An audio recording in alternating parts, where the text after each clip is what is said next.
अस्सलामुअलैकुम वरहमतुल्लाहि वबरकातुहू। बच्चों, आज हम पढ़ेंगे मज़मून रियाजी। बच्चों, आज हम हासिल वाली जमा करेंगे। जमा करो।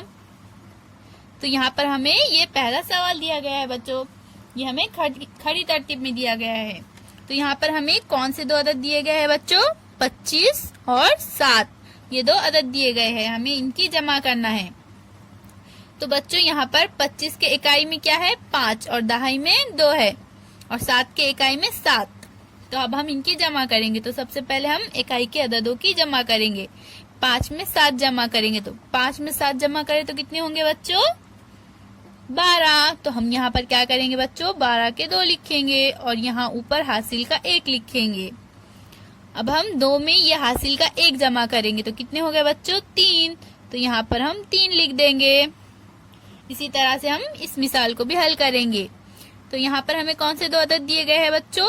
33 और 8। यहाँ पर इकाई में 33 का 3 है और दहाई में भी 33 का 3 है, और यहाँ पर दूसरे अदद का इकाई में 8 है। तो हम 8 में 3 जमा करेंगे। 8 में 3 जमा करें तो कितने हो गए बच्चों? 11। तो हम यहाँ पर 11 का 1 लिखेंगे और हासिल का 1 यहाँ पर लिखेंगे। अब हम ये 3 में हासिल का 1 जमा करेंगे तो कितने हो गए बच्चों? 4। तो यहाँ पर हम 4 लिख देंगे। इसी तरह से अब हम इस मिसाल को भी हल करेंगे। यहाँ पर हमें 24 और 9 ये दो अदद दिए गए हैं। तो अब हम पहले इकाई के अददों की जमा करेंगे। 4 में 9 जमा करें तो कितने हो गए बच्चों? 13। तो यहाँ पर हम 13 का 3 लिखेंगे और हासिल का 1 यहाँ ऊपर लिखेंगे। अब दहाई के 2 में हम हासिल का 1 जमा करेंगे तो कितने हो गए बच्चों? 3। तो हम यहाँ पर 3 लिख देंगे।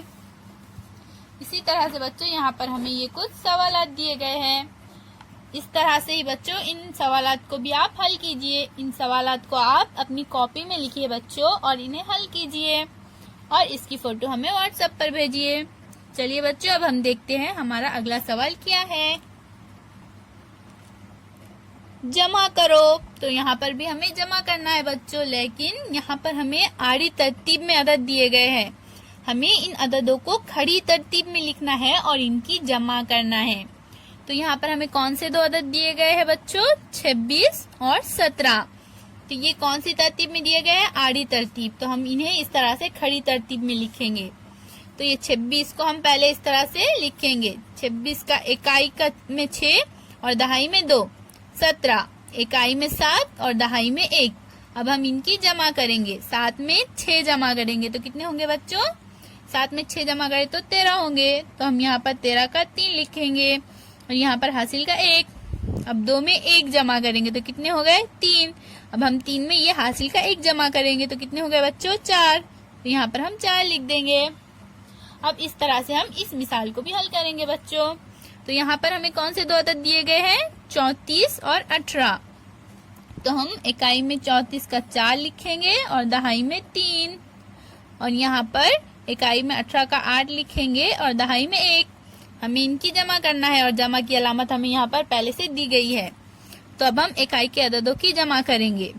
4 में 8 जमा करेंगे तो कितने होंगे बच्चों? 12। तो हम यहाँ पर 12 के 2 लिखेंगे और हासिल का 1 यहाँ ऊपर लिखेंगे। अब हम दहाई के अददों की जमा करेंगे। 3 में 1 जमा करेंगे तो कितने हो गए बच्चों? 4। अब हम 4 में हासिल का 1 जमा करेंगे तो कितने हो गए? 5। तो यहाँ पर हम लिख देंगे 5। अब हमें यहाँ पर कौन से दो अदद दिए गए हैं बच्चों? 33 और 29। तो हम पहले यहाँ पर 33 लिखेंगे ऊपर। तो 33 का इकाई में 3 और दहाई में भी 3। अब 29 लिखेंगे तो इकाई में 9 और दहाई में 2। अब हम इकाई के अददों की जमा करेंगे। तो 3 में 9 जमा करें तो कितने हो गए बच्चों? 12। तो हम यहाँ 12 का 2 लिखेंगे और हासिल का 1 यहाँ लिखेंगे ऊपर। अब हम दहाई के अददों की जमा करेंगे। 3 में 2 जमा करेंगे। 3 में 2 जमा करें तो कितने हो गए बच्चों? 5। अब हम 5 में हासिल का 1 जमा करेंगे तो कितने हो गए? 6। तो यहाँ पर हम इस तरह से 6 लिख देंगे। तो इस तरह से बच्चों हम आड़ी तरतीब के अददों को खड़ी तरतीब में लिखकर जमा करेंगे। तो यहाँ पर बच्चों हमें इस तरह से कुछ सवालात दिए गए हैं। इन सारे सवालात को आप अपनी कॉपी में लिखिए, इन्हें हल कीजिए और इसकी फोटो हमें व्हाट्सएप पर भेजिए। अल्लाह हाफिज बच्चों।